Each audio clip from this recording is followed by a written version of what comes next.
குடியாத்தம் போக்குவரத்து வட்டாரத்தில் உள்ள 235 பள்ளி வாகனங்கள் தணிக்கை செய்து ஆய்வு மேற்கொண்ட கோட்டாட்சியர் சுப்பலட்சுமி தலைமையில் வாகன மோட்டார் அலுவலர்கள் 15 பள்ளி வாகனங்கள் நிராகரிப்பு. பள்ளி வாகனங்களை இயக்கி சரிபார்த்த மாவட்ட மோட்டார் வாகன அலுவலர். வேலூர் மாவட்டம் குடியாத்தம் வட்டார போக்குவரத்து அலுவலக கட்டுப்பாட்டின் கீழ் இயங்கும் 35 பள்ளிகளை சேர்ந்த 235 பள்ளி வாகனங்கள் இன்று தணிக்கை மற்றும் ஆய்வு செய்யப்பட்டது. வேலூர் மாவட்ட போக்குவரத்து அலுவலர் மற்றும் குடியாத்தம் கோட்டாட்சியர் சுப்பலட்சுமி ஆகியோர் தலைமையில் போக்குவரத்து அலுவலர்கள் பள்ளி பேருந்துகளை ஆய்வு செய்தனர்.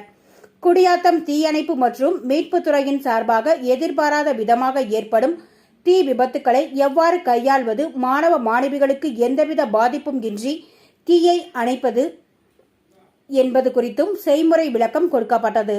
மேலும் பள்ளி வாகனங்களின் இருக்கைகள் மற்றும் அவசரகால ஜன்னல்கள் மற்றும் வாகனங்களில் பொருத்தப்பட்டுள்ள வேக கட்டுப்பாட்டு கருவி மற்றும் வாகனத்தின் முன்புறம் மற்றும் பின்புறம் அமைக்கப்பட்டுள்ள கண்காணிப்பு கேமரா ஆகியவை சரியான முறையில் உள்ளதா என ஆய்வு செய்தனர். ஆய்வின் போது வேலூர் மாவட்ட போக்குவரத்து அலுவலர் பள்ளி வாகனத்தை இயக்கி சரிபார்த்தார். பின்னர் குறைபாடு உள்ள சுமார் 15 வாகனங்கள் மறு ஆய்வுக்காக நிராகரித்து குறைகளை சரி செய்த பின்பு தணிக்கை செய்ய உத்தரவிட்டார்.